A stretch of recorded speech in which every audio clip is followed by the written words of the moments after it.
الرحمن الرحيم مالك يوم الدين إياك نعبد وإياك نستعين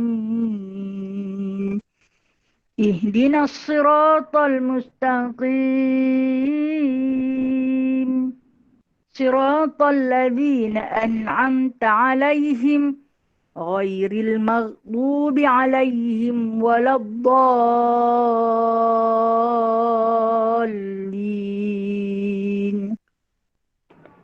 آمين.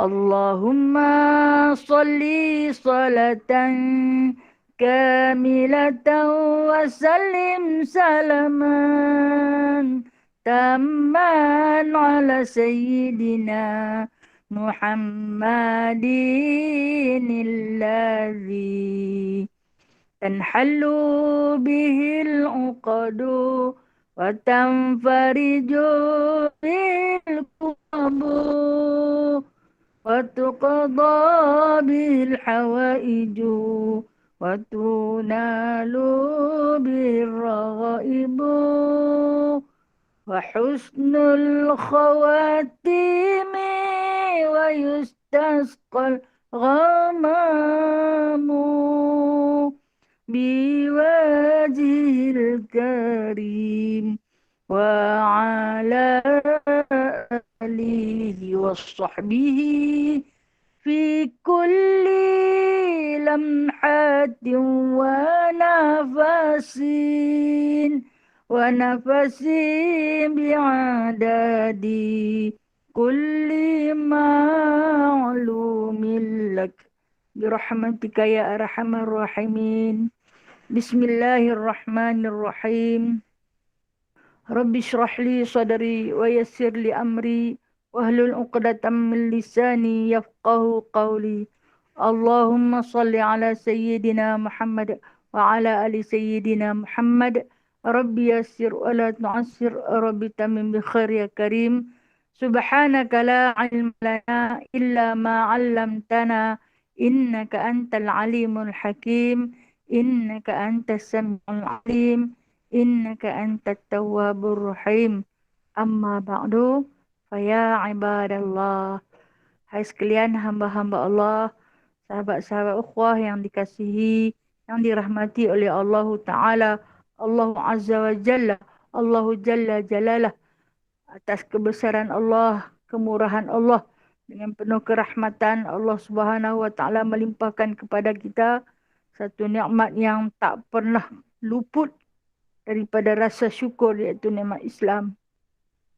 Kita bangkit sebagai orang Islam. Kita bangun sebagai orang Islam yang memiliki keimanan. Itu perbezaannya daripada orang yang bukan Islam, yang bangkit dalam keadaan yang bukan Islam, yang dilahirkan dalam keadaan yang bukan Islam. Mereka telah hilang satu nikmat yang teragung, iaitu nikmat Islam. Alhamdulillah, kita lahir melalui rahim wanita Islam. Kita jadi Islam. Alhamdulillah sejak azali lagi, subhanallah. Tanpa perlu kita berjuang untuk mencari agama. Sebaliknya telah pun hadir daripada awal-awal lagi. Terima kasih ya Allah kerana melahirkan kami sebagai agama Islam.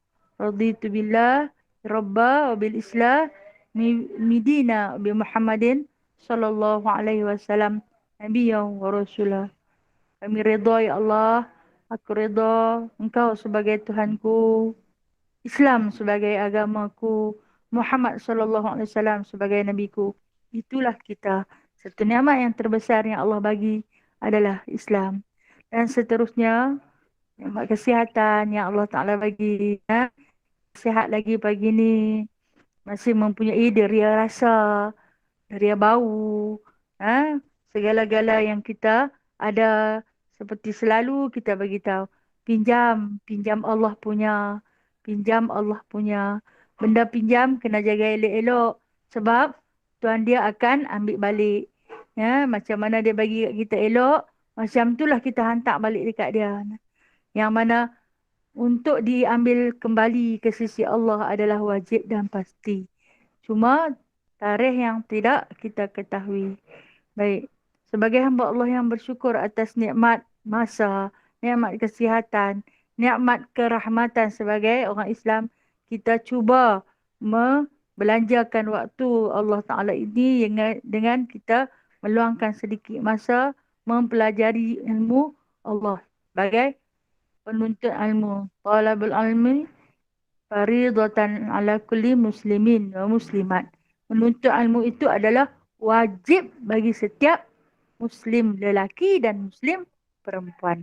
Menyahut cabaran, menyahut seruan kewajipan itu, maka sampailah umur kita macam ni, duk mengaji lagi. Nah, sampai lagu ni, sampai bila? Sampai mati. Mengaji pilah. Sampai duduk dalam lahat pun masih lagi diajar. Imam nanti ajak anak jawab nanti soalan munkar dan nakir. Hang jawab macam ni, hang jawab macam ni, hang jawab macam ni. Masih lagi diajar sampai ke dalam liang lahat. Jadi belajarlah. Belajar. Hari ni kita duk belajar agar apa yang kita belajar dapat kita beramal. Daripada amalan itu yang akan kita bawa. Sebab bekalan yang akan kita bawa nanti adalah amal soleh yang selalu Allah sebut akan kamu bawa ke sana nanti. Daripada mana amal soleh itu mengiringi kehidupan kita ketika hayat di dunia, mengiringi kematian kita pada hari saat pertama kita dimatikan sampailah ke lahat, kemudian mengiringi jasad kita hingga sampai ke mahsyar, hingga sampai di timbangan, sampailah kita di muka pintu syurga. Sebab kita masuk syurga bukan kerana amalan, tapi kerana rahmat Allah Ta'ala. Baik. Hari ini kita akan sambung pengajian hadis kita. Ini hadis yang ke-33. Apabila kita baca hadis yang ke-33 ini, bermakna kita ada lagi 5 hadis. 5 hadis. Kalau tak silap saya, dalam kitab ini hanya ada 38 hadis sahaja. Yang mana kita telah pun bersiap sedia untuk mempelajari satu lagi hadis, iaitu hadis Imam Nawawi. InsyaAllah kalau taklah panjangkan umur, 5 kali baca lagi, maka kita akan masuk kepada hadis yang baru. Mudah-mudahan Allah rezekikan kita untuk meneruskan kehidupan untuk 5 hadis lagi. Mudah-mudahan insyaAllah nak. Okey, sebelum tu, hadis hari ini hadis yang ke-33. Kitab saya muka surat 89. Kitab puan-puan wallahu alam macam-macam jenis kitab ni macam-macam edisi yang dia keluar. Jadi masing-masing tengoklah apa yang penting. Pengajaran yang ke-33. Jadi apa jenis muka surat pun insya-Allah baik. Bismillahirrahmanirrahim. Kita baca dulu puan-puan pun bacalah di rumah bacalah. أعوذ بالله من الشيطان الرجيم. يقول الله عز وجل من طلب السمعة بعمله كان كمن ينقل الماء على ظهره إلى الجبال يناله التعب والنصب ولا يقبل من عمله شيء وكلما اتحد بالماء لا يلين. يا ابن آدم اعلم أني لم أقبل من العمل إلا ما كان خالصا لوجهي فطوبى للمخلصين. يا ابن آدم إذا رأيت الفقر مقبلا فقل مرحبا بعائر الصالحين، وإذا رأيت الغنى مقبلا فقل ذنوب أجلت عقوبة، وإذا رأيت الضيف محبوسا هناك فقل أعوذ بالله من الشيطان الرجيم. يا ابن آدم المال لي وأنت عبدي وضيف رسولي، أما تخشى أن أسلبك نعمتي. الرزق رزقي وشكر لك ونفعه عائد عليك، أفلا تحمدني عالي ما أنعمت عليك. يا ابن آدم 3 واجبات عليك: زكاة مالك وصلة رحمك وأمر عائلتك وأضيافك، فإذا لم تفعل ما أوجبته عليك جعلتك نكالا للعالمين يا ابن آدم إذا لم ترعى حق جارك كما ترعى حق عيالك لم أنظر إليك ولم أقبل عملك ولم أستجب لدعائك يا ابن آدم لا تتكل على مخلوق مثلك فأوكلك إليه ولا تتكبر على خلقي وإن أولك من نطفة فإني أخرجت فإني أخرجتها من مخرج البول من بين الصلب والرائب ولا تنظر إلى ما حرمت عليك فإن الدوذ أول ما يأكل منك عينيك واعلم أنك محاسب على النظرة والمحبة واذكر مقامك غدا بين يدي فإني لا أغفل على سريرتك طرفة عين إني عليم بذات الصدور Sadaqallahul Azim. Masya Allah. Satu hadis yang agak panjang hari ini. Yang mana hadis pada hari ini menceritakan tentang hal ehwal kehidupan yang kita lalui bersama-sama dengan orang yang berada di sekeliling kita. Siapa-siapa yang berada di sekeliling kita dan juga apa yang ada di dalam hati kita. Ini satu nasihat, satu mau'izah. Mau'izah ini satu nasihat yang Allah Ta'ala berikan kepada kita sebagai satu renungan, sebagai satu panduan agar kita jadikan dia satu jalan petunjuk untuk kita meneruskan kehidupan. Sisa hidup yang masih berbaki ini masih memerlukan tunjuk ajar daripada Allah, dorongan agar kita tidak tersasar daripada jalan yang lurus. Kita tengok maksud hadis ni. Maksud hadis ini, orang yang mencari kemasyhuran dalam pekerjaannya samalah ia dengan orang yang membawa air di bahunya ke gunung. Penat dan letihlah yang dicapainya, tapi usahanya tidak diterima sedikit pun. Setiap kali ia bersatu bersama air, ia tidak menjadi lunak. Selalu kita baca firman Allah Ta'ala ini memang satu bahasa yang begitu indah. Bahasa yang Allah Ta'ala guna pakai kalau disebut di dalam pelajaran ilmu alat, ianya adalah balaghah. Balaghah yang begitu mendalam. Satu bahasa kiasan yang Allah Ta'ala gunakan.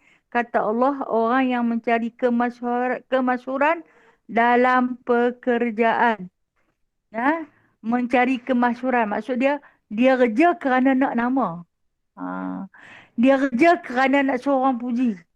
Dia kerja kerana dia nak tarik perhatian orang. Apa juga pekerjaan yang dia buat adalah kerana kemasyhuran. Perumpamaan yang Allah Ta'ala letak di sini, dia bekerja bukan kerana dia nak tolong, bukan. Tapi kerana bersebab. Sebab orang suruh, sebab kalau tak buat sat lagi orang kata apa, sebab kalau buat sat lagi orang kata apa, sebab nak suruh orang tengok. Okey. Dia nak gahkan pekerjaan dia. Maka kata Allah Subhanahu Wa Ta'ala, perumpamaan ini dia kata samalah dengan orang yang membawa air di bahunya naik ke gunung. Okey, gunung tinggi. Kiasan Allah Ta'ala ini, gunung itu tinggi. Orang nak bawa badan naik gunung yang tinggi ni, subhanallah. Kalau badan kecil-kecil mungkin taklah, susah. Kalau badan hak besar lagu saya ni nak kerabat, suku nyawa, setengah nyawa juga, atau mungkin 3 suku nyawa lah. Sementara nak sampai ke puncak. Itu baru bawa badan. Dia kata bawa air pula di bahunya. Jadi dia letakkan air ke dua-dua belah bahu. Dengan mendaki puncak gunung yang tinggi. Kemudian bila dia naik ke gunung, dia tengok-tengok ada air terjun. Dia punya bersusah payah bawa air daripada bawah. Tiba-tiba bila dia sampai ke puncak, ada air terjun di sana. Apa jadi pada usaha dia ni? Itu kata Allah Ta'ala, penat, hanya penat lelah yang dicapainya. Kerana air tu tak bersatu dengan kelunakan. Maksud dia, penatlah. Rugi kalau aku tahu aku tak bawa air pun tak apa. Susah payah aku naik daki gunung. Tiba-tiba ada air terjun lagi. Apa guna air yang dia bawa di bahu dia yang punya berat ni? Katalah kita bawa sebelah 5 kilo. 12 jadi 10 kilo. 10 liter. Nah, 11 liter, 12, 10 liter. Nu kerabat gunung nu. So, bukan senang lah. Orang nak panjat bukit. Uh, apa dia? Bukit apa yang Bukit Jambui. Ha, ya Allah. Nah, saya lah 3 suku nyawa juga nak naik. Tambah nak bawa air dan rasa nak bawa mineral yang 0,5 liter tu pun rasa dah berat sangat dah. Nah. Nak jumpa air terjun. Rasa rugi. Ini perumpamaan kata Allah Subhanahu Wa Taala orang yang buat kerja tak ikhlas. Dia pulun buat kerja punya nak seorang puji. Tiba-tiba orang tak nampak pun. Orang tak kata apa pun. Ha? Orang tak kata apa pun. Dia rasa rugi sangat-sangat. Ha? Kemudian Allah lagi lah tak pandang. Jadi apa usaha dia? Rugi. Buat kerja susah payah. Tapi hanya kerana nak nama, nak kemaspuran. Maka apa yang dia dapat? Penat dan lelah. Kalau dia membelajarkan harta, habis lagu tu saja duit dia. Nah, tak dikira. Itu perumpamaan yang Allah Ta'ala letak. Kemudian Allah Ta'ala kata, wahai manusia, ketahuilah bahawa aku tidak akan menerima amal apapun kecuali dilakukan dengan ikhlas semata-mata. Allah Ta'ala kata, aku tak akan terima. Aku tak akan terima apa jenis amalan pun jikalau tidak dilakukan ikhlas kerana aku semata-mata. Maka berbahagialah orang yang ikhlas. Okey. Ini bersamaan dengan hak di atas tu lah. Kalau hang tak ikhlas, hang bawa ayak naik macam mana? Penat kalau aku tahu ada ayak ni aku tak bawa pun tak apa. Susah payah aku bawa mai. Tapi kalau hang ikhlas kerana Allah, tak apa. Dah ada pun tak apa. Memang aku ni aku nak bawa naik atas. Mungkin saat lagi ada 2-3 orang yang tak boleh turun pergi ke jeram, pergi ke ayak tu nak minum ayak yang ada dekat aku. Orang ikhlas. Nah, ikhlas ni maksud dia kalah tak rebah, menang tak megah. Kalau orang kutuk pun dia tak jatuh tertungging. Kalau orang puji pun dia tak naik melangit. Nah, itu ikhlas. Maka kata Allah Ta'ala, aku takkan menerima sebarang amalan apapun jenis amalan aku tidak akan menerima di atas niat yang tidak ikhlas. Okey, kita tengok definisi ikhlas ataupun ta'rif ikhlas. Ikhlas ini di dalam makna dia bermaksud murni. Ikhlas pada bahasa bermaksud murni ataupun suci. Kita panggil suci murni lah. Dalam bahasa Arab disebutkan ikhlas ni mukhlis, mukhlisin. Orang yang nama mukhlis. Itu disebut sebagai orang yang suci murni. Apa yang suci murni ni? Itu suci murni dalam hati dia. Tak ada ingat apa. Tak ada ingat apa. Sebarang jenis pandangan orang lain tak diletakkan dalam hati. Tengok tu, aku susah payah bawa mai, mereka boleh buat tak layan. Aku jauh-jauh mai, orang tak layan. Jadi, kita datang, kita hadir atas jemputan. Bila kita pergi tengok, orang tak layan. Kemudian, rasa kecil hati, rasa itu, rasa ini. Kita buat kerana Allah. Kalau ikhlas kerana Allah, tak kisah. Macam orang duk pergi kan dulu-dulu waktu kita dijemput makan kenduri. Saudara yang jauh nu kita raikan. Yang jauh-jauh nu kita pergi. Ada yang sampai sewa bas. Nak pergi makan kenduri. Sampai-sampai orang buat. Tak berapa nak layan tuan rumah. Hanya lepas salam tu. Pergi buat. Pergi layan tetamu lain. Kita kena faham ketika tu. Dia ada tetamu lain yang perlu dia jumpa dan dia santuni. Aku ni pergi jauh-jauh, tambang banyak, tambang ban, naik ban berja-reja nak sampai. Macam tu saja dia buat. Aku dengan tempah baju baru. Kalau kita ikhlas kerana Allah Ta'ala, aku pergi di atas satu seruan wajib. Jadi tak ada apa. Tak kisah.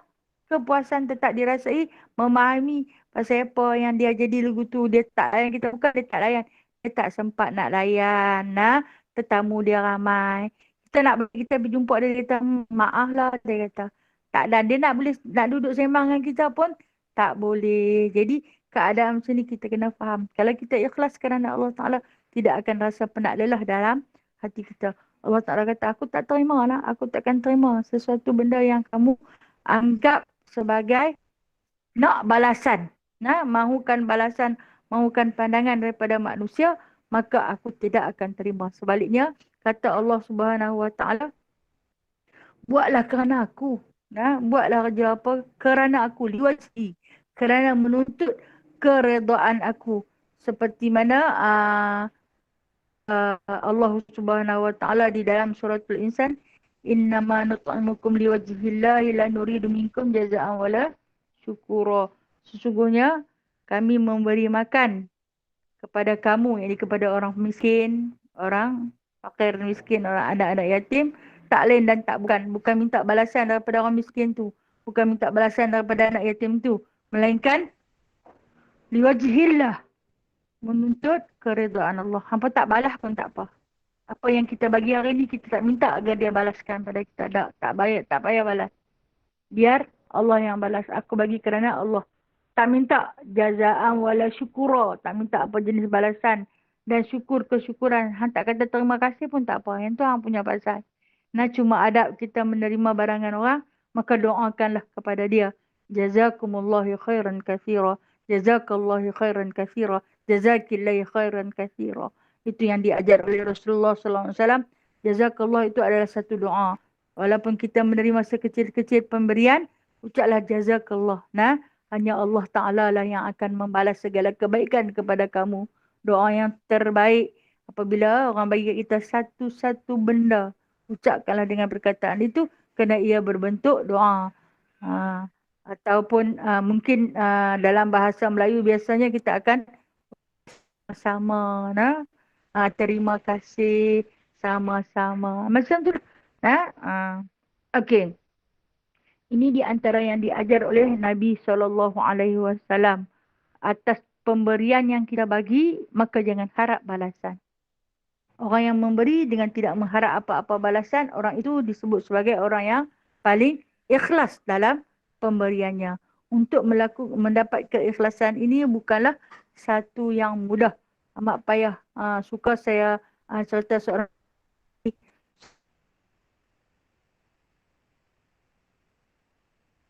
sallallahu alaihi wasallam, orang sahabat Nabi yang datang daripada negeri jauh, negara Iraq, Basrah, daripada negara Basrah, Iraq. Kenapa dia datang ke Madinah? Semata-mata untuk nak bai'ah Nabi sallallahu alaihi wasallam. Bila dia sampai ke Madinah, dia cari yang mana satu Muhammad ni. Yang mana satu Muhammad. Dia kata, hang kenal di mana dia? Sedangkan di Iraq ni, tak ada siapa pun lagi sampai. Tak ada di kalangan wakil Rasulullah yang sampai di Iraq. Bawa tentang Islam. Cerita tentang kerasulan Nabi Muhammad sallallahu alaihi wasallam. Jadi dia kata ada orang buat haji. Ada di kalangan orang Iraq ni masuk ke Mekah buat haji. Kan haji sebelum datangnya Rasulullah sallallahu alaihi wasallam, haji itu dilakukan dengan cara jahiliah. Jadi apabila dia balik, dia balik daripada buat haji tu, dia bagi tahu, dia kata di sana ada seorang, sana kacau lah. Okey, di sana ada seorang lelaki yang mengaku menjadi nabi. Ada seorang lelaki yang mengaku menjadi nabi. Namanya sekian, rupanya begini, tetapi dia dibenci dan dia dihalau. Dia diusir daripada Mekah. Ketika tu Nabi berada di Madinah. Jadi Abdullah bin Taghlib ni nak jumpa. Dia kata, aku pernah baca di dalam Taurat cerita tentang lelaki ni. Dan aku nak tengok dia sendiri. Kalau benarlah gambaran yang aku tengok dengan apa yang aku baca di dalam Taurat itu sama, aku akan beriman dengan dia. Okey, perjalanan dia yang begitu jauh tu ambil masa berbulan jugalah untuk sampai. Hanya dengan menaiki seekor kuda dan barang-barang dia dibawa oleh seekor kadai. Kemudian apabila sampai di Madinah, dia cari yang mana satu Muhammad.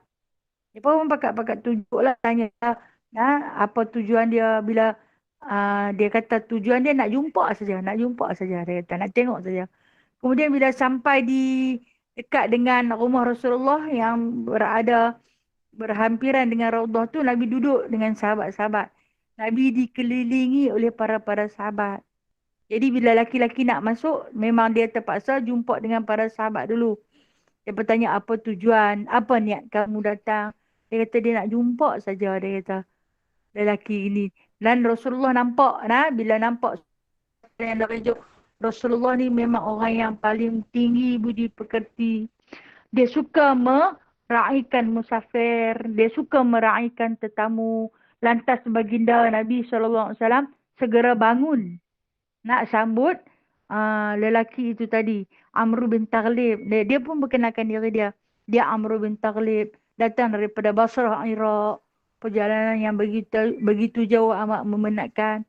Atas tujuan nak tengok saja Rasulullah. Dia tengok wajah Rasulullah, dia tengok rambut Rasulullah, dia tengok kulit Rasulullah, dia tengok wajah Rasulullah, tapak tangan Rasulullah. Dia terus beriman dengan Nabi SAW. Tengok saja dah boleh beriman. Ha? Mukjizat baginda SAW. Tengok saja dah boleh beriman. Dengan Nabi SAW sekaligus mengangkat syahadah. Nah, syahadah. Kemudian kata dia, orang musafir ni memanglah tak ada rumah, tak ada apa. Jadi Amr bin Taghlib ini adalah di kalangan sahabat yang dipanggil sebagai ahli sufah, yang tak ada rumah.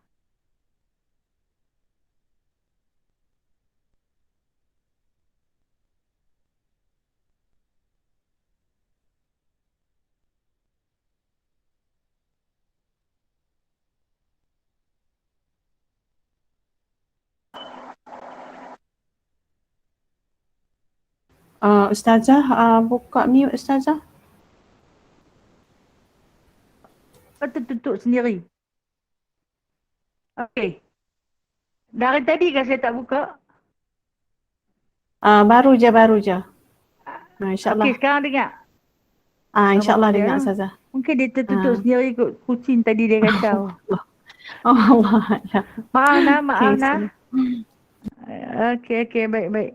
Okey, saya sambung kepada Amr bin Taghlib ni nah. Dalam peperangan Khandaq ni dapat banyak harta rampasan. Harta ghanimah dapat banyak. Rasulullah ni berbagi kepada ahli sufah. Rasulullah tak bagi. Termasuklah Amr bin Taghlib. Amr bin Taghlib ini di antara sahabat yang fakir miskin. Dia pakat tunggu tau. Kenapa Muhammad tak bagi dekat kami.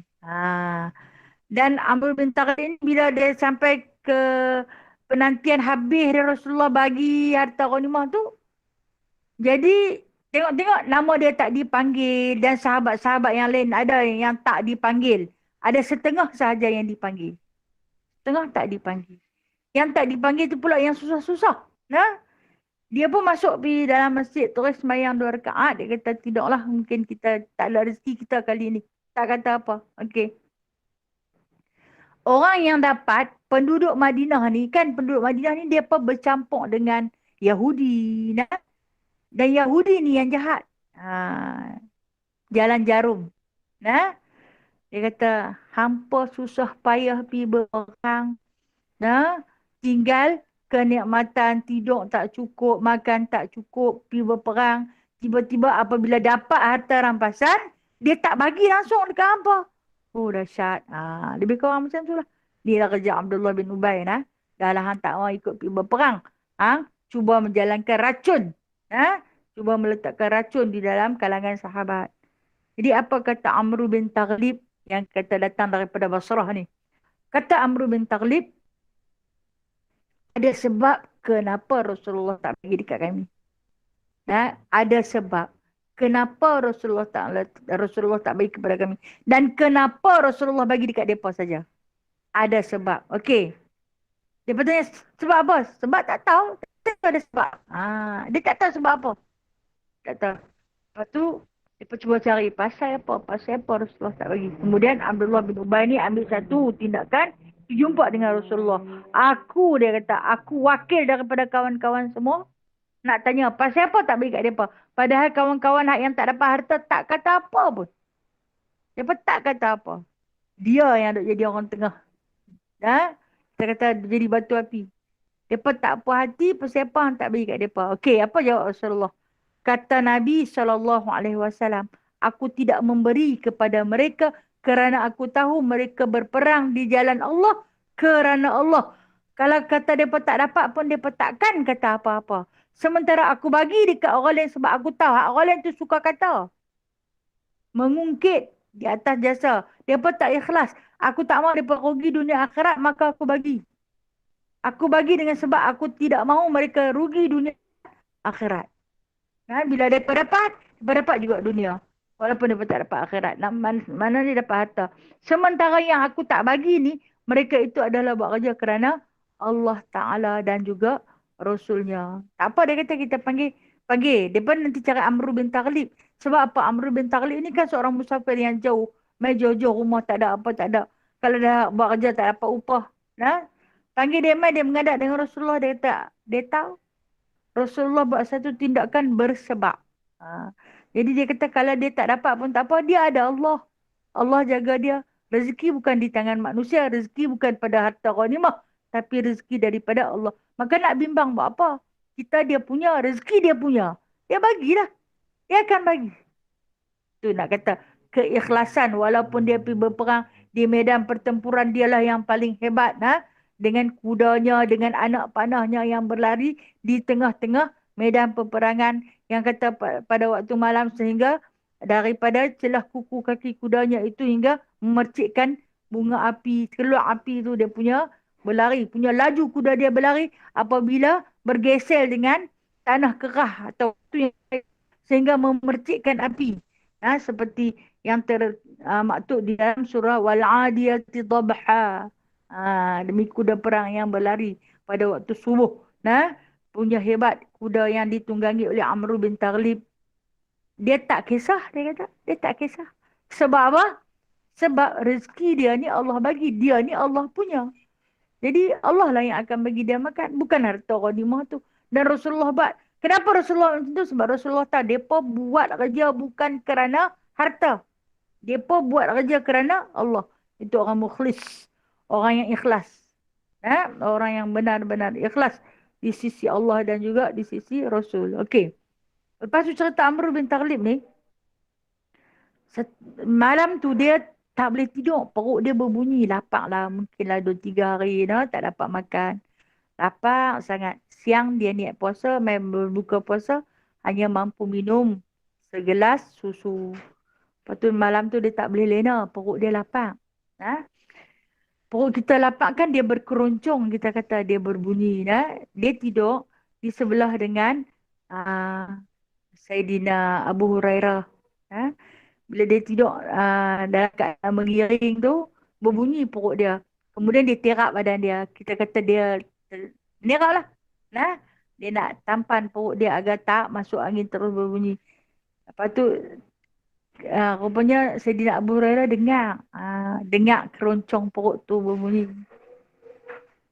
Abu Hurairah pun lapar juga tu. Lapar juga kan. Dia kan tak dapat apa-apa. Dah tak dapat apa-apa, tak ada makan kan. Sepatutnya waktu tu Allah Ta'ala nak tengok hampa nak ungkit balik tak? Tapi tak, no. Punya hebat, punya ikhlasnya ni mereka tu. Jadi bila mana mereka kata Abu Hurairah, aku dengar ada satu bunyi dia kata. Kemudian kata Amr bin Taghlib, dengar ke dia kata? Dia datang dari perut aku. Lapar lah tu. Jom kita cari tang-tang mana ada makanan. Kata Abu Hurairah, tunggu. Tunggu esok. Tunggu esok. Fajar menyingsing nanti kita akan jumpa makanan. InsyaAllah kita akan jumpa makanan. Okay, baik. Jadi dia kata, nak buat macam mana ni dah tak boleh tidur. Bangun bersolat lah. Bangkit sembahyang dalam keadaan lapar. Tu dia yang kata ikhlas tu. Kalau kita lapar-lapar nak sembahyang. Mana boleh sembahyang tengah lapar. Kerana lapar mereka bersolat sampai fajar menyingsing, terbit-terbit matahari, tengok-tengok seorang sahabat yang dermawan, Talhah bin Ubaidillah, tanggung satu tandang kurma yang randum. Tanggung satu tandang kurma. Masuk dalam masjid, tak di depan mereka. Allahu Akbar. Kalau kita ikhlas kerana Allah, sedikit ujian yang datang. Nak membuktikan keikhlasan kita itu sejauh mana, sedikit ujian Allah Ta'ala datang. Dan dalam ujian tu Allah Ta'ala nak nilai kita. Nah, berjaya mengharungi tempoh lapar sepanjang malam. Dah tak leleh nak. Mayang. Mayang tak berhenti. Fajar menyingsing dapat hadiah satu tandan kurma. Subhanallah. Kalau kita lah tengah kebuluk lapar tu, kalau orang bagi setandan kurma. Kurma ni dia memang makanan Arab, makanan mengenyangkan bagi dia apa. So kita dapat nasi lah lebih kurang macam tu lah. Jadi kita tentu akan bolok seorang-seorang atau kita kongsi dua orang sudah satu tandan ni. Jangan bagi kat mereka. Kita lapar. Tak, nah, tak makan lagi. Tunggu Rasulullah nak kata apa dulu. Perhati ni saja tengok kurma tu, nah. Tak serbu pergi makan. Tunggu apa Rasulullah nak kata. Ah, Rasulullah kata apa dah? Rasulullah kata semalam ada dua orang yang kelaparan, tak boleh tidur. InsyaAllah baginda tahu nah. Baginda tahu ada dua orang yang kelaparan, tak boleh tidur. Dia kata, kita raikan bagi dekat mereka dulu. Seronok, duk seronok situlah. Walaupun tak dapat apa. Allah, Allah. Nah, ini yang dia katakan mukhlis. Orang yang ikhlas. Tengok bila pun senyum. Tengok bila pun suka. Nah, hampa redha ke redha. Hampa boleh ke? Boleh. Macam tu lah nak. Orang yang ikhlas dalam pekerjaan. Tak kisah. Tak kisah tak dihargai pun tak apa. Nah. Orang tak pandang usaha kita pun tak apa. Orang tak puji dekat kita pun tak apa. Orang tak ucap terima kasih dekat kita pun tak apa. Janji kita buat kerana Allah. Itu maksud ikhlas. Murni. Suci dan murni. Tak ada apa. Dalam hati tak ada niat lain. Melainkan mencari keridhaan Allah. Nah. Kemudian kata Allah lagi, wahai manusia, apabila engkau melihat si fakir datang kepadamu, maka ucapkanlah dia, selamat datang syiar orang yang soleh. Nah, kalau hampa nampak ada orang miskin datang, nampak situ, albak dia, marhaban bisalih. Nampak orang fakir datang, ucapkanlah selamat datang orang yang soleh. Asbab daripada kefakiran dia boleh menjadikan kita soleh dan dia soleh. Jangan kita tengok-tengok orang fakir. Mai dah. Tu nak minta lah tu. Tu dia mai dah. Dia ni selalu dia mai tak kerti nak bicara tang lain. Dan dia pun tak tahu nak cari tang lain. Allah Ta'ala pun gerak hati dia pergi cari kawan tu. Dapat kat kawan tu. Dan macam satu jadi bil pula, bil bulanan. Dia nanti kalau tengok muka kita tu tak ada lain lah. Dia nak lah bagi tahu. Itu sebenarnya ini pun satu ujian lah, satu ujian bila kita didatangi dengan orang miskin lah, orang fakir. Kalau dia tak minta pun kita tengok muka dia pun kita tahu nah. Jadi ucapkanlah dia, janganlah abang terus kat dia lagu tu nah. Selamat datang siar orang soleh. Siar ni maksud dia lambang. Nah, lambang tanda orang yang soleh itu apabila melihat si fakir miskin dia akan memberi. Kan Nabi kata bersedekahlah walaupun sebelah tamar, yang tu yang hang ada. Kan? Kita abang, tak ada apa. No? Adalah roti, mari kita share seorang sekerat. Nah, adalah nasi lemak sebungkus, mari kita makan seorang sikit. Allah, indahnya bersaudara. Nah? Okey. Dan apabila orang-orang kaya datang kepadamu, maka ucapkanlah, inilah dosa-dosa yang segera membawa malapetaka. Kalau tengok orang kaya, jangan teruja dengan kekayaan dia. Nah, jangan taksub dengan kekayaan dia. Jangan kemar dengan kekayaannya. Tetapi fikirlah, inilah di antara dosa-dosa yang akan ditanya oleh Allah Ta'ala nanti. Andai ada syubhat. Nah, kita kalau ada harta sikit pun, Allah Ta'ala akan tanya lama. Nah, kita dihisap dengan hisap yang begitu lama. Mai mana harta kamu? Ambil daripada mana? Belanja ke mana? Salurkan ke arah mana? Nah, itu kata Rasulullah, tengok kalau orang banyak harta ni bukan seronok pun lah. Bukan seronok pun. Sebaliknya, fikir-fikirkanlah ada di antaranya yang syubhat mungkin. Kalau tak ada, Alhamdulillah. Kalau yang mungkin ada syubhat, jenuh jawab. Kalau kata Nabi Allah, Sulaiman alaihissalam di antara para nabi yang terakhir sekali dihisap. Hisap semua nabi, last sekali Nabi Sulaiman. Awak lama sangat Nabi Sulaiman ni. Pasal apa lama sangat? Dia banyak harta. Lambat. Abdul Rahman bin Auf kata Nabi SAW. Berangkak masuk ke syurga. Berangkak tapi masuk syurga. Berangkak. Sahabat tanya, kenapa ya Rasulullah? Dia ahli syurga, dijanjikan syurga. Tapi kenapa dia merangkak? kerana terlalu lama berdiri di padang mahsyar dan terlalu lama dihisap. Sebab dia banyak harta. Abdul Rahman bin Auf banyak harta. Dan sampai menyebabkan dia mungkin sakit lutut kaki dia, menyebabkan dia merangkak. Tapi masuk syurga. Allah, apatah lagi kita apatah lagi kita, tak tahulah macam mana. Apa yang ada pada kita hari ni akan dihisap, akan ditanya. Itulah yang disebutkan oleh Allah Ta'ala ni di antara dosa-dosa yang akan membawa malapetaka. Kalau tak ada apa pun senang kan, masuk senang, tak payah tanya banyak-banyak. Tapi bila dah ada, tak ada kita cari bagi. Ada, dah ada, kena tanya. Tapi Alhamdulillah, berapa ramai orang-orang kaya yang pemurah. Sebab daripada harta pemurah kekayaan mereka itu menjadi satu asbab mereka bersenang lenang di sana. Bahagia di dunia, bahagia akhirat. Kaya di dunia, kaya di akhirat. Perumpamaan yang Rasulullah letak kepada mereka, mereka ialah ibarat air terjun yang mencurah-curah, yang tak pernah kering. Sebab apa? Pemberian mereka itu bukan sekadar di dunia, malahan dimanfaatkan hingga ke akhirat. Baik. Dan apabila engkau melihat tetamu ditahan di satu tempat, maka ucapkanlah aku berlindung kepada Allah daripada angkara syaitan yang direjam. Jikalau kamu melihat tetamu yang tertahan, maksud dia tetamu yang ditawan. Tetamu yang ditawan di satu tempat. Seorang musafir yang tertahan di satu tempat. Tak kira mana-mana tempat, kalau kita lah ni, kita musafir, melintasi immigration, custom. Kena sekat atas sebab-sebab tertentu. Kita perhati tengok kesiannya dekat mereka. Lama kena tahan, tak ada salah apa pun. Tak ada bawa barang sebab. Tapi orang tengok ke muka, orang tahan. Biasanya kalau dalam travel ni, bila muka-muka Pakistan, muka-muka Afghanistan, bila setiap kali melintasi tahanan custom tu, mereka akan dipanggil masuk ke dalam bilik, dicek habis-habisan.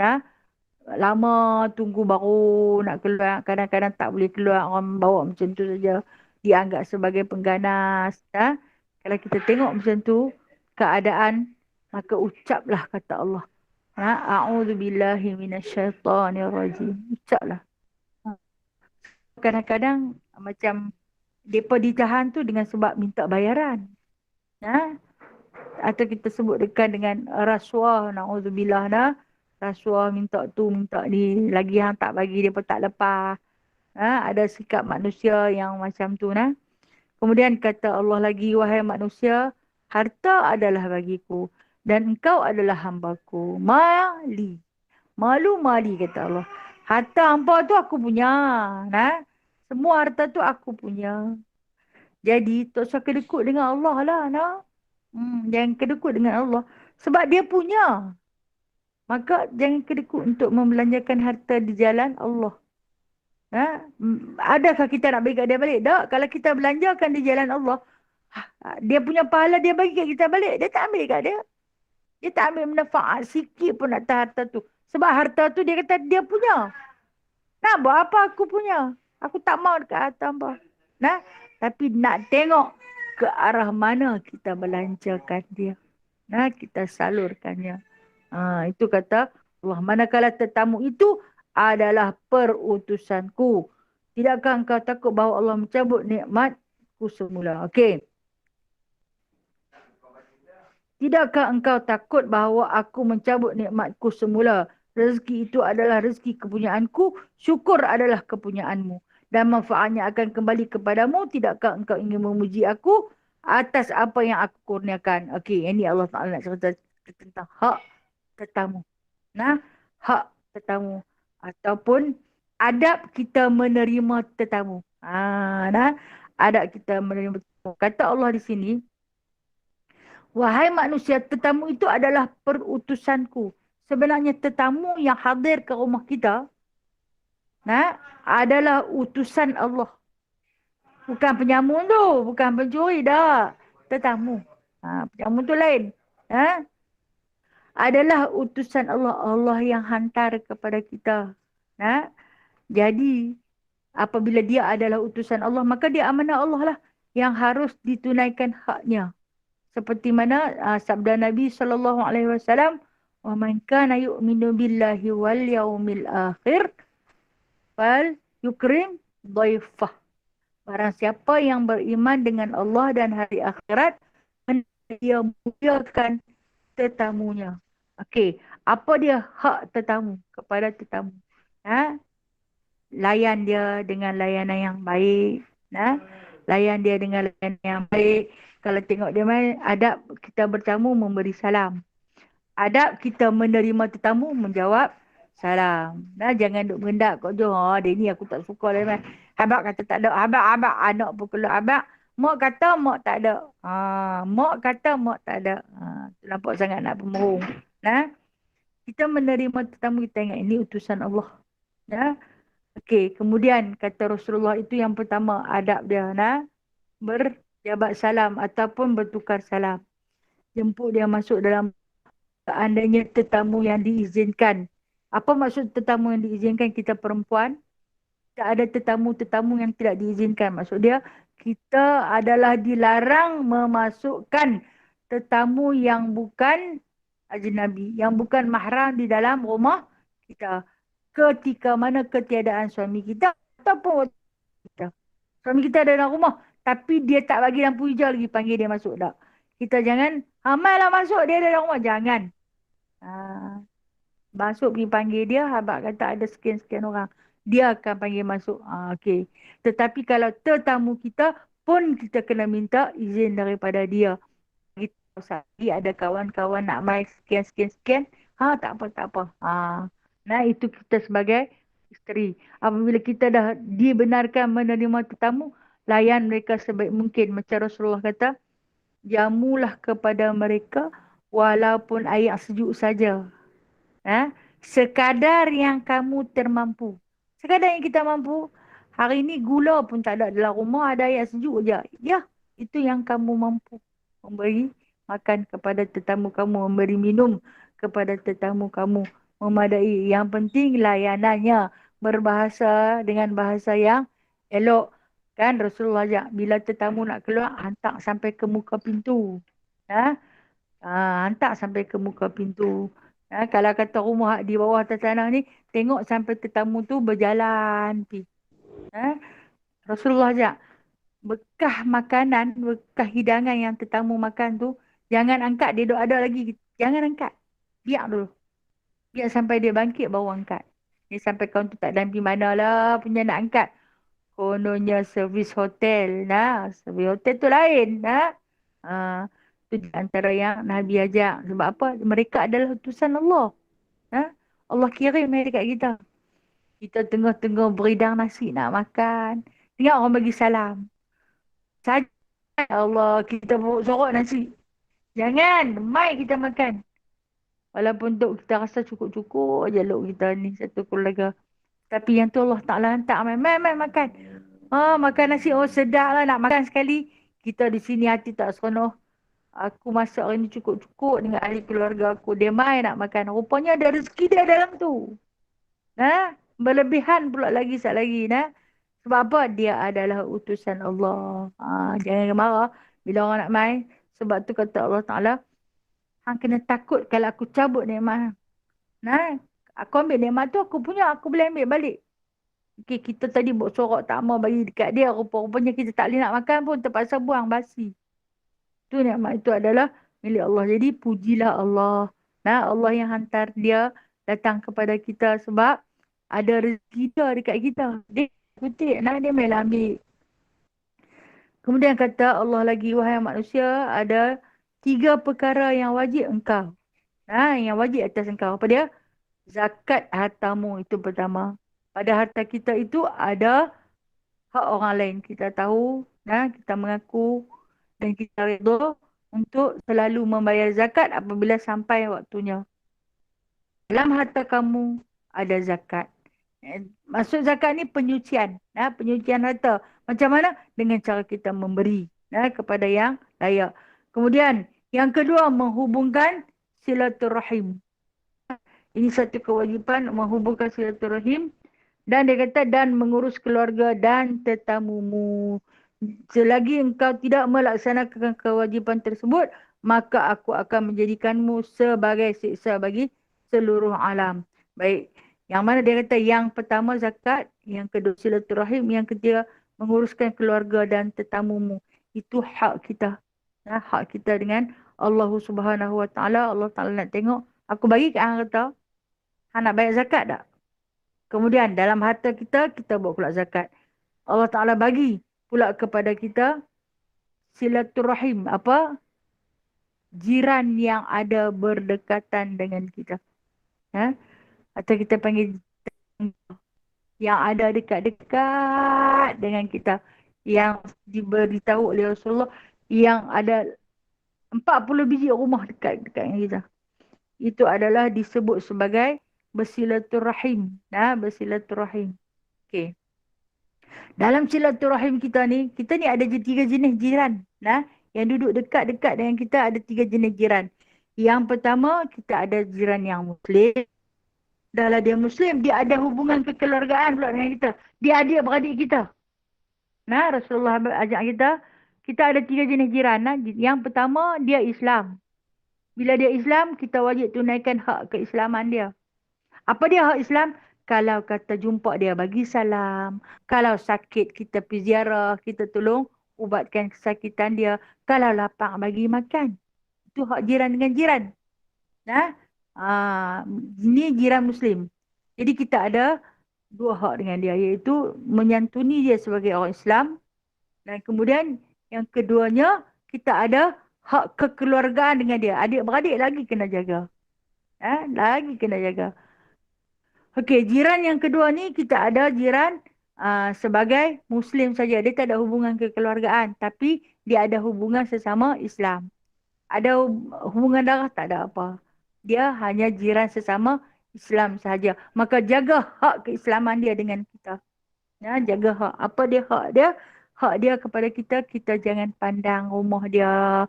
Dalam rumah duk jenguk. Jangan duk mengendap dia duk buat apa. Ada sini orang ni dia suka endap orang daripada dalam rumah dia. Dia tak pergi dengan jiran dia. Tengok tu nak keluar pula tu. Punya rajin keluar. Tu tengok pergi beli nasi bungkus. Punya penyegan. Tu tengok ada rumah jasa. Punya segan nak pergi sekolah. Punya segan nak pergi kerja. Tak pergi kerja. Oh tak boleh berdosa tu silaturahim ni kena jaga ni. Itu hak jiran sebagai Muslim. Tak ada hubungan kekeluargaan. Yang kemudian kita ada jiran satu lagi jenis. Jiran ni dia bukan Muslim, dia tak ada hubungan kekeluargaan dengan kita. Tapi hak dia sebagai jiran tetap ada.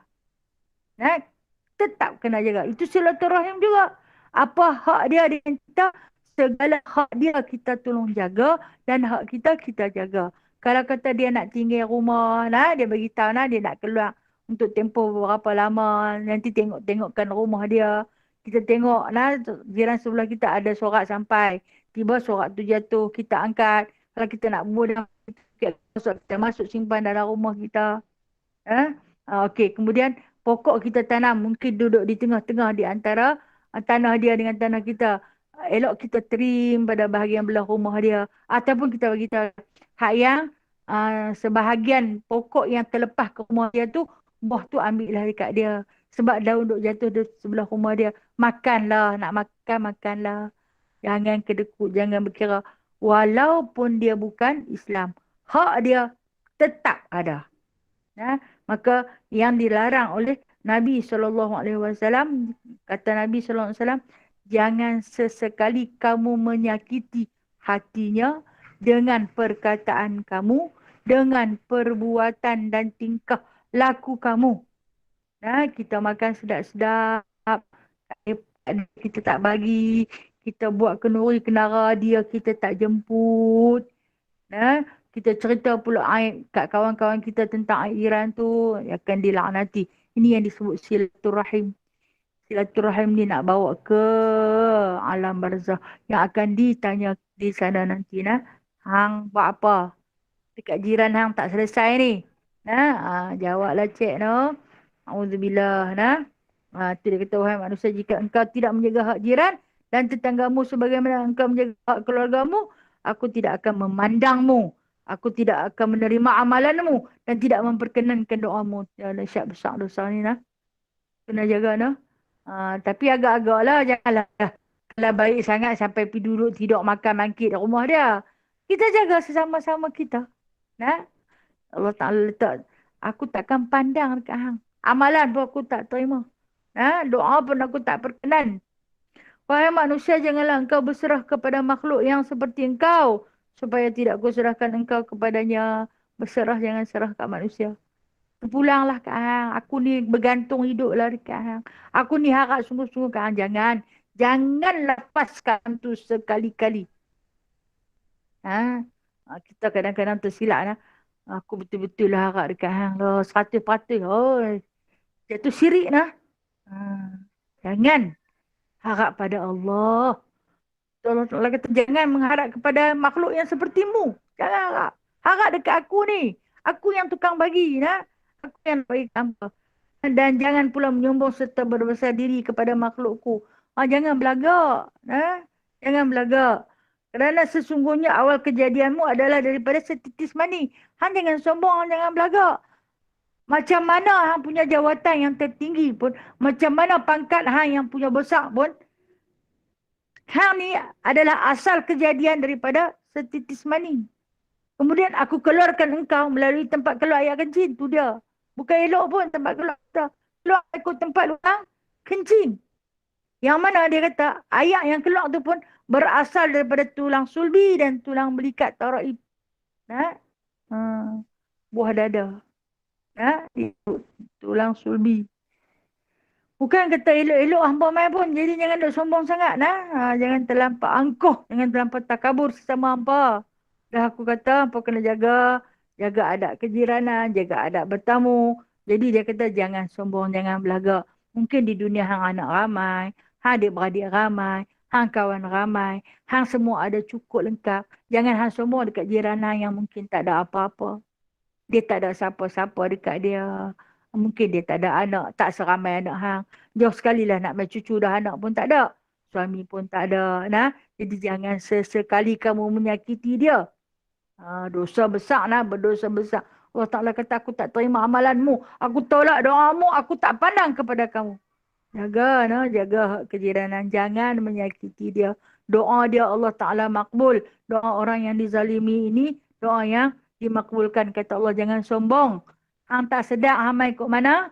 Hang jadi daripada setitis mani. Keluar mai ikut lubang. Allah Ta'ala je yang boleh amput muka kita. Baru pada muka kita. Janganlah engkau memandang kepada barang yang diharamkan atas engkau. Kerana sesungguhnya yang mula-mula dimakan ulat daripada jasadmu ialah kedua-dua matamu. Jangan memandang kepada sesuatu yang Allah Ta'ala haramkan. Jangan tengok benda yang dilarang. Termasuklah aurat perempuan sama perempuan. Aurat kita perempuan sama perempuan, pusat sampai lutut. Kita kawan baik macam mana pun, duduk janganlah selak kain sampai bagi nampak lutut. Nampak aurat. Tak apa kami perempuan sama perempuan pun tak boleh tengok lutut dia. Jaga. Baik macam mana pun, jangan selak. Kecuali sakit. Nak tunjuk aku ni sakit lutut, hang tolong sak bubuh minyak, boleh. Tapi kalau saja-saja nak duduk, nak pakai seluar pendek dengan dia, sehingga menampakkan kepala lutut, haram. Yang memakai pun haram, yang melihat pun haram. Begitu juga kita memandang kepada aurat-aurat tu yang kita duduk tengok TV tu, memandang kepada aurat-aurat perempuan, Allah, memandang kepada aurat-aurat lelaki.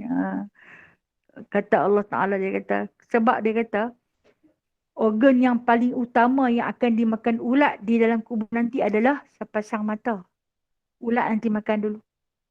Tuhan gunakan untuk melihat benda-benda yang haram. Dia kata, jasadmu yang akan dimakan adalah kedua-dua matamu. Sakit kita semut masuk pun punya sakit lah. Sampah masuk pun tak senang duduk. Ni Allah Ta'ala hantar ulat suruh makan. Ketahuilah bahawasanya engkau akan dihisap atas pandangan dan rasa suka tu. Kalau hang suka tengok, kalau hang gemar tengok pada aurat-aurat sedemikian, macam orang suka tengok gambar-gambar lucah. Allah jenuh jawab dengan Allah nanti. Juno jawab kalau tak sempat bertaubat nah. Dia kata dia akan dihisap dengan pandangan yang dia suka tu. Ingatlah tempatmu kelak di hadapanku. Kena fikir, kena bermuhasabah diri. Di manakah tempat kita di hadapan Allah Ta'ala nanti. Nak duduk tang mana kita ni.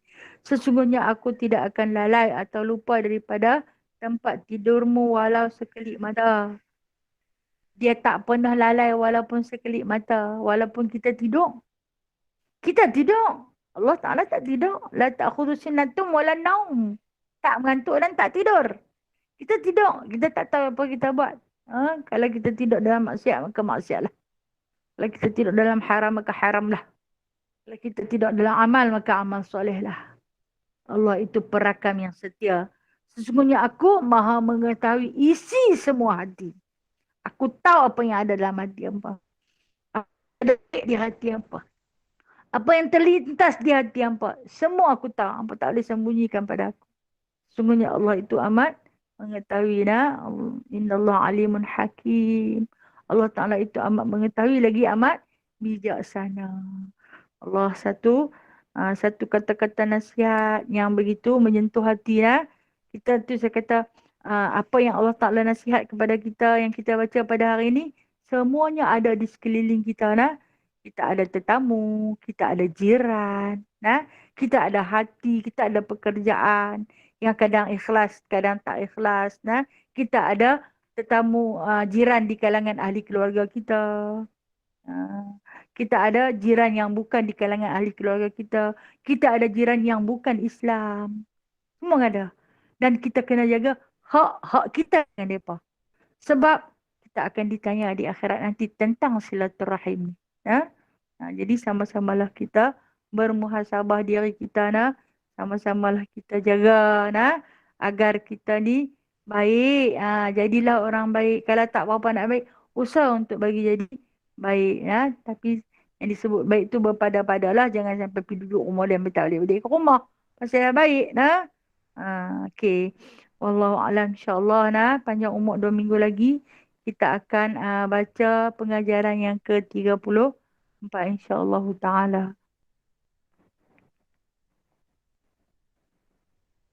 Okay, saya buka soalan. Ada apa-apa soalan?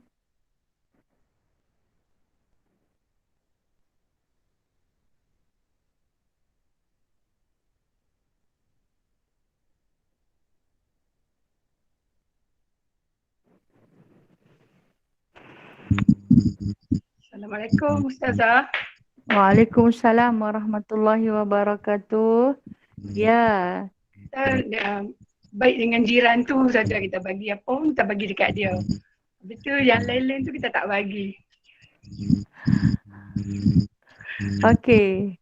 Baiklah, terima kasih saya kata jiran ni 40 rumah yang ada. Kalau nak bagi ke 40 tu jenuh kat anda tu. Jenuh nak atok kan. Kita baik dengan hak satu tu saja. Kalau apa-apa pun kita bagi kat dia dulu. Boleh kat anda. Tetapi jangan menyakiti hati jiran yang kita tak bagi. Contoh dia, jangan bagi dia tu nampak. Sebab kita tak bagi kat dia. Kita buat benda tu pun sikit. Benda tu pun ada sikit. Jadi kita mungkin nak bagi dekat dia saja. Sebab dia selalu ingat kat kita. Dan kita selalu ingat dekat dia. Jadi kita boleh bagi. Jangan kita bagi jiran hak yang kita tak bagi tu nampak. Kita bawa kau depan rumah mengingatkan nak singgah pun dia tak bagi kat kita, dia bagi kat orang tu. Okey, itu dah menyakiti jiran. Kalau kita nak bagi boleh, tapi secara diam-diam. Jangan bagi orang lain nampak, jiran lain nampak. Akan menyakitkan hati dia. Okey Kak Nana. Kalau nak bagi kat semua jenuh lah tu. Kadang-kadang buat sikit. Sama-sama kasih. Ya, faham. Faham. Terima kasih ya. Sama-sama kasih.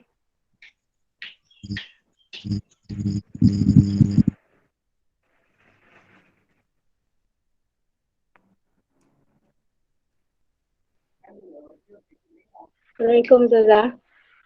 Waalaikumsalam warahmatullahi wabarakatuh. Kak Zura, orang jauh ni, silakan. Ustazah, macam kalau jiran kita tu selalu sangat menyakiti hati kita. Lepas tu macam mana kita nak buat? Um, Kalau misal kata kita lari apa macam tak, kira macam kita tak peduli lah, terus macam tak ambil tahu langsung kan pasal dia Tak kan. layan lah, tak layan. Sebab kita rasa kita, kalau kita layan kita jadi sakit hati, kan kita pun kita doa ke apa kan. Macam mana kita nak buat macam tu? Okey. Baik, terima kasih Kak Zura. Ini di antara ujian, ujian yang semua orang hadapi. Beruntunglah siapa yang dapat jiran yang macam adik-beradik yang punya bagus. Tapi terujilah orang yang mendapat jiran yang mana jiran tu menyakitkan hati, menyakitkan hati dari segi kelakuannya, perkataannya, perbuatannya memang menyakitkan hati. Kalau sampah ni dia tolak-tolak je ke rumah kita, kalau kata satu benda yang cemar ni dia buang kat rumah kita. Dia buang najis ke belah rumah kita. Kemudian kalau sembang dengan dia ni, Allah, memang menyakitkan hati. Apakah tindakan yang patut kita ambil? Kita memang tak boleh buat apa-apa tindakan. Tapi report polis pun tak masuk dalam akta. Kan? Jadi, sebaik-baiknya tinggalkan dia. Maksud tinggalkan, jangan layan. Ini pesan Rasulullah. Apabila kamu melihat seorang jiran yang menyakitkan hati, maka tinggalkan dia. Maksud tinggalkan dia, buat tak layan sudah. Buat macam tak ada aja. Kalau jumpa, anda dia Islam, bagilah salam. Sekadar tukar senyuman. Lebih-lebih tak usah layan. Buat tak tahu sudah. Namun, jangan sesekali putuskan silaturahim. Dah tahu dah perangai dia macam tu, hang layan lagi. Tak payah dah. Macam itulah Kak Zura. Masalah ni takkan kita nak pindah rumah pula kan? Jadi duduk jugalah. Cuma hadapilah ujian Allah ni. Allah nak bagi pahala tu dekat kita. Allah hantarlah jiran yang macam-macam ni. Dalam ujian, tak apa kita redha, doa pada Allah. Doa pada Allah, terbuka pintu hati dia. Dia mungkin kurang pengalaman, kurang ilmu dalam menguruskan perhubungan sesama jiran. Okey. Wallah. Okey Kak Zura. Terima kasih Ustazah. Sama-sama kasih. Kena pandai pujuk hati.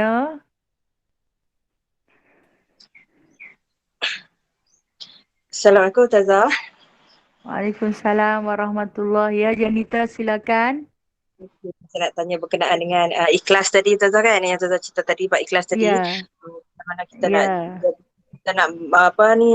nak bentuk ikhlas kita lah sampai tahap kita jadi mukhlis lah kan. Dalam keadaan kita diuji dengan musibah lah ni kan, kita banyak diganggu oleh perasaan takut kan. Takut orang kata apa, takut tak ada rezeki, takut rezeki kurang, takut penyakit, takut mati, takut macam-macam lah, takut anak-anak tak pandai lah, tak pergi sekolah apa semua. Jadi kita dalam perasaan stres, dalam perasaan takut. Lepas tu dalam bila keadaan takut ni kita orang kata apa, kita waktu kita senang tanpa ujian ni kita rasa macam kita ikhlas lah dengan Allah. Bila kita senang kita ikhlas, kita rasa ikhlas kita tu bertambah lah kan.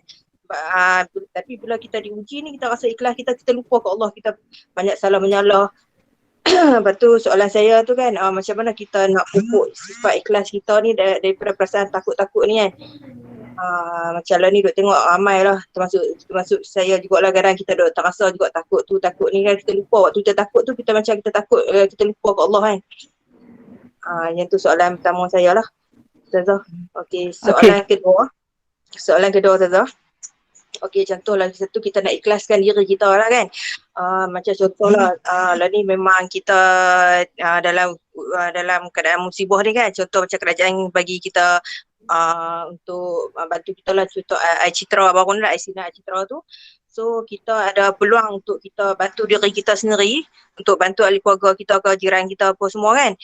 Tapi kita tak mau ambil peluang tu, kita takut lah nanti tak ada duit simpanan hari tua lah apa semua kan. Kita duk takut juga. Jadi macam seolah kita munafik lah diri kita sanggup terima bantuan daripada orang, sebenarnya kita boleh bantu diri kita sendiri kan. Ya tu salah satu sifat jugalah Ustazah. Macam mana nak minta pandangan Ustazah?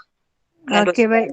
Baik, insya-Allah Janita, saya cuba jawab Pertama berkenaan dengan keikhlasan kita dalam menghadapi ujian Allah. Nah, keikhlasan kita dalam menghadapi ujian Allah. Apa juga jenis nikmat ataupun ujian, kita kena ikhlas dalam menghadapinya.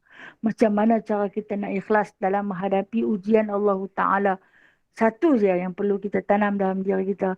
Ingat, segala musibah, segala wabak, semua datang daripada Allah. Semua datang daripada Allah. Dan Allah lah yang akan memelihara diri kita. Seperti mana hari ni dia suruh kita jaga SOP. Kita jaga SOP. Atas titah perintah yang Allah Ta'ala salurkan melalui kerajaan, melalui orang yang bijak pandai. Kena jaga jarak, kena pakai mask, jangan keluar rumah. Kita ikut. Bukan kerana kita takut mati. Tetapi kita tahu benda ni mai daripada Allah. Bila kita jaga, Allah jaga kita. Kita jaga Allah. Kita jaga sama-sama kita. Kita jaga. Memang kita takut. Tak pergi sekolah, anak tak pandai. Sekarang ni memang tak sekolah. Memang tak sekolah, tak boleh sekolah. Belajar ke online macam kita lah. Macam kita lah ni belajar ke online. Kadang-kadang dengar, kadang-kadang tak dengar. Kadang telefon cikgu cakap anak tidur bawah meja pun ada. Mereka lena, mereka buat kerja lain. Mak pun kena tunggu sama. Macam mana akan nak menghadir rasa keikhlasan itu. Menghadirkan rasa keikhlasan itu. Ingat bahawa sesungguhnya segala wabak ini, segala musibah ini adalah daripada Allah. Allah lah yang akan memelihara. Tak apa. Sebab tu saya kata, kalau kata dia nak suruh kita berkurung setahun lagi pun tak apa. Tu kena ada ikhlas dalam hati tu. Kena ada ikhlas, tak apa. Andainya aku dikurung setahun lagi. Sebab kalau kata kita dikurung di alam barzah, dia kurung entah berapa puluh tahun, entah berapa ratus tahun. Baru nak kiamat, baru nak dibangkitkan. Ini di dunia aku masih boleh makan, boleh rasa sejuk, boleh rasa panas, boleh rasa nyaman, rasa suka, rasa duka. Macam mana kita nak ikhlaskan hati kita dalam menerima ujian Allah Ta'ala? Ingat, ini daripada Allah. Allah bagi. Allah tahu kita wajib menerima pada ujian ni. Ingat, kalau kita ingat semua daripada Allah, nescaya kita takkan marah. Takkan salahkan siapa-siapa. Satu dia kena ada dalam kepala kita. Semua ini datang daripada Allah. Allah Ta'ala tak pernah menzalimi hambanya. Kita yang menzalimi. Okey. Pada soalan yang kedua. Janita tolong ulang saja soalan yang kedua tu. Soalan kedua tu Ustazah berkenaan macam kita nak ikhlas pada diri kita dululah kan. Dalam kita tahu kita ni mampu tapi kita buat-buat tak mampu. Contoh macam saya kata tadi kita ada peluang lah kan. Macam simpanan kita apa semua kita mengguna, kita nak bantuan. Ya Ustazah.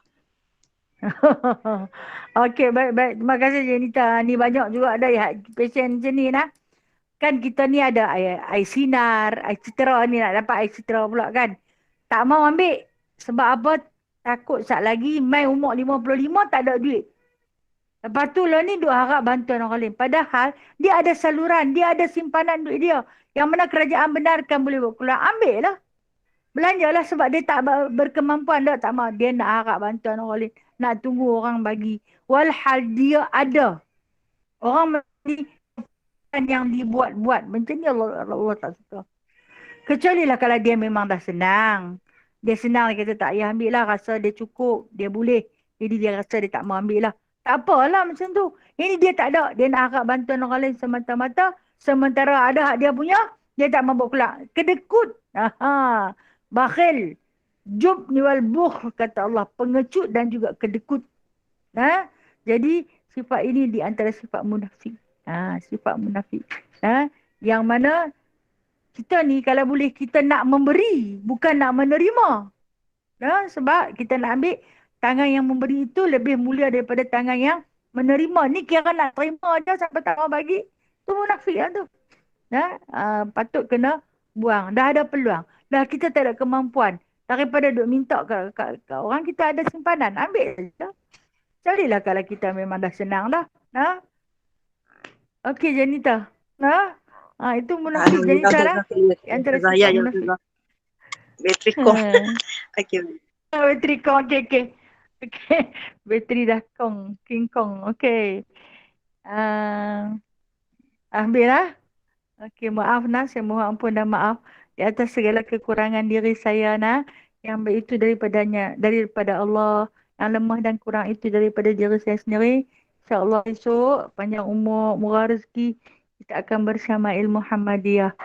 A'udzubillahi minasyaitonirrajim. Bismillahirrahmanirrahim. Alhamdulillahirabbil alamin hamdan katsira hamdan yuwafi ni'amahu wa yukafi'u mazidah. Ya Rabbana lakal hamdu kama yanbaghi li jalali wajhikal karim wa 'azimi sultanik. Allahumma zidna ilman nafi'a wa fahman wasi'a wa rizqan halalan tayyiba wa amalan mutaqabbala wa taubatan nasuha wa tijaratan lan tabur. Allahumma rabbana la tuzigh qulubana ba'da idh hadaitana wa hab lana min ladunka rahmah innaka antal wahhab. Allahumma rabbana atina fid dunya hasanah wa fil akhirati hasanah wa qina adzaban nar. Wa sallallahu ala sayyidina Muhammadin walhamdulillahi rabbil alamin.